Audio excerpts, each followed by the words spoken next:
क्या आप जानते हैं कि एक वक्त ऐसा भी था जब खाना काबा की दीवार पर एक पुरस्रार और खौफनाक मखलूक का कब्जा था। एक ऐसी मखलूक जिसके डर से कुरैश मक्का काबा के करीब जाने से भी कांपती थी। ये तारीख तबरी का वो रोंगटे खड़े कर देने वाला वाकया है जब कुरैश ने काबा की बोसीदा इमारत को गिराकर उसे दोबारा तामीर करने का इरादा किया।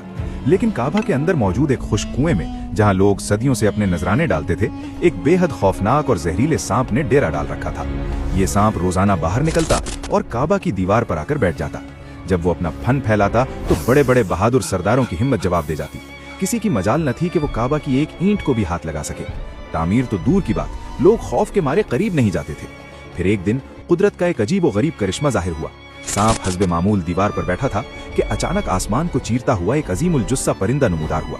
उसने बिजली की तेजी से झपटा मारा, अपने नोकीले पंजों में इस खौफनाक सांप को दबोचा और देखते ही देखते आसमान की बुलंदियों में गायब हो गया।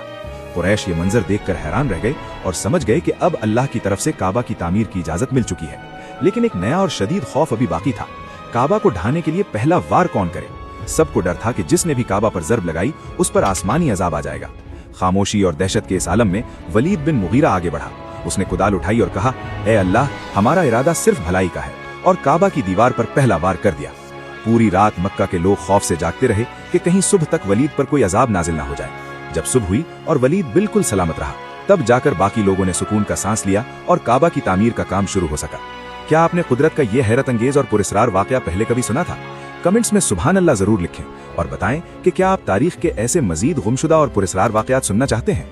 आपका एक कमेंट मुझे ऐसी मजीद वीडियोस बनाने का हौसला देगा।